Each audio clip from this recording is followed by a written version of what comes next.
Ethan, have you seriously lost your mind? We just slept, okay? Literally just shared a bed. Nothing happened. And honestly, if you weren't being so damn stingy with $10,000, you wouldn't even be in this situation.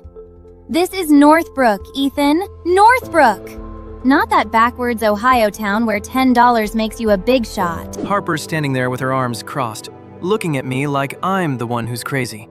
Like I'm the problem here. I don't say anything. I just watch her mouth move, wondering when the girl I knew got replaced by this. Harper. Zhang Xiaohe. Though she made me stop calling her that once we got here. Said it sounded too fresh off the boat. We'd been glued to each other since second grade. Same schools, same teachers, same college by some miracle I used to think was fate. Then her dad, that gambling piece of shit, finally ran out on her mom's sophomore year. And I became… what exactly? Her boyfriend? Her dad? Her bank? The lines blurred somewhere around year 2. You really want to do this? Fine. Let's talk numbers. Harper, high school. I paid your tuition all 3 years. Private school so you wouldn't have to slum it at public like the rest of us. The apartment? That's mine. I founded it. I paid for it. 2 blocks from campus so you wouldn't have to take the bus from your mom's place. Every weekend we'd hit the mall because you had nothing to wear. Nordstrom, Sephora, whatever you wanted. New iPhone every fall like clockwork. Stop! She throws her hands up, her face getting that blotchy red that used to mean she was about to cry. Now I'm not sure she even knows how to cry anymore. You're seriously keeping a ledger? That's so manipulative of Ethan. Nobody forced you to do that stuff. Her words burn.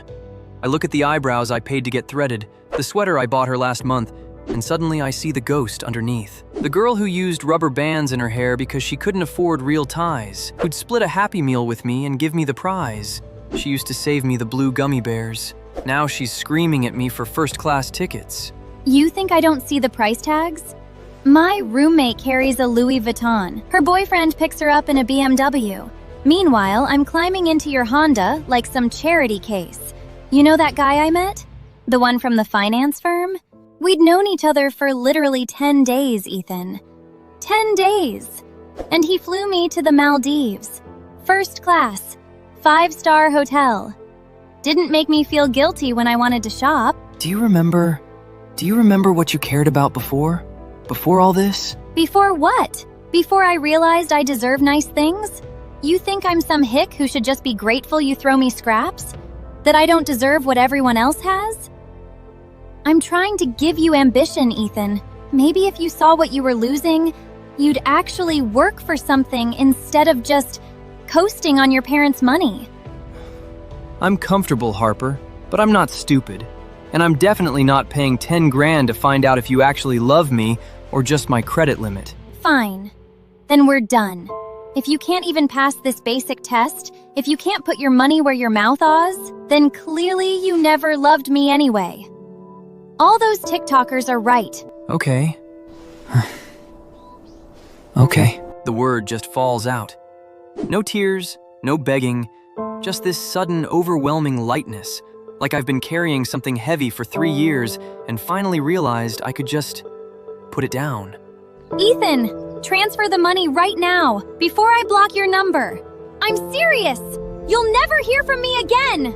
Don't you dare turn your back on me! You listen to me right now! Keep the memories, Harper. I'm keeping my 10 grand. She's already counting the hours. 3 days, maybe 4. Then I'll show up with roses and that 10 grand, begging her to take me back.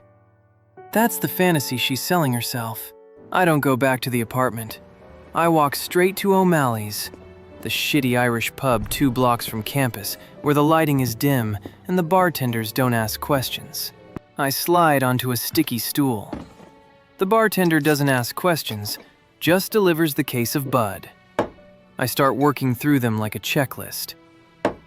The phone buzzed on the table. It was Harper's mom. I let it ring twice before answering. Her voice sounded heavy and emotional, full of fake sorrow. She talked about how upset Harper was, how sorry she felt, how badly she had scolded her. I drank my beer and listened quietly, already knowing what was coming. I waited. Right on time, she brought it up. Her brother's tuition at Dalton Academy, due next week, and then said I was practically family. A short, bitter laugh came out of me. I wasn't family. I was just money to her. I made it clear she should ask the gambling father instead of using me as a backup wallet. Her tone changed instantly. The sadness disappeared, replaced by anger, as if I had crossed a line and my place in this so-called family was suddenly in question. I told her the truth, bitter and plain. I didn't want her daughter, and I didn't want her either. Then I ended the call and blocked the number, watching her contact disappear from my phone. I'm not even sad about losing her. I'm sad about finally admitting I lost her 3 years ago and was too stupid to notice. I think about the girl I actually fell for, the Harper from sophomore year of high school. Quiet, observant, she seemed too real for all this nonsense. Like what she needed wasn't diamonds, just someone who wouldn't let the world break her. She told me her parents worshipped her little brother, treated her like she was invisible. So I started slipping her cash, lunch money, birthday money, money I made tutoring. I can't date in high school. She'd whispered, holding my hand once at the winter formal. My parents would kill me, but you're special to me, Ethan. Just wait for me. So I waited. I waited like a goddamn loyal dog. Then we got to Northbrook. Sophomore year of college, the withdrawals started getting aggressive. Venmo requests at 2 a.m., emergency Sephora restocks, rent help. But when I wanted to see her, suddenly she was buried in midterms, or at mandatory Greek life events, or just ghosting me for days. The memory that haunts me most, 1 a.m., thunder shaking the windows so hard they rattled in the frames. My phone exploded with light. Ethan, I'm stuck this party and it's a monsoon out here. You need to come right now. I'm sending the address. I threw on clothes and Ubered through a biblical storm. Stood outside some luxury townhouse, water streaming down my neck, clutching this giant golf umbrella I'd grabbed because I knew she hated getting her hair wet. Then I heard her through the glass. I told him it's storming and he's already away. I could tell him it's hailing, broken glass, and he'd sprint here with a shield. Harper, stop! He's so sweet! Why don't you just date him? Please. I've got Tyler from the finance club and that grad student in my DMs. Why would I lock myself down with the Honda sick of boyfriends? I don't remember leaving. I just remember setting the umbrella against the door and walking back into the rain. I should have ended it that night. Tonight, I finally did. I finish the last beer and the room starts to spin. I fall into a cab, say some numbers, and pass out cold. The driver shakes me awake. I throw money at him and tumble onto the street. The building sways in front of me. I hit the elevator button, but the numbers blur together. 7, 8, I can't tell. I stumble down a hallway that keeps moving sideways. I fish out my keys. The lock won't catch. I jiggle. I force. I curse the metal. What the hell?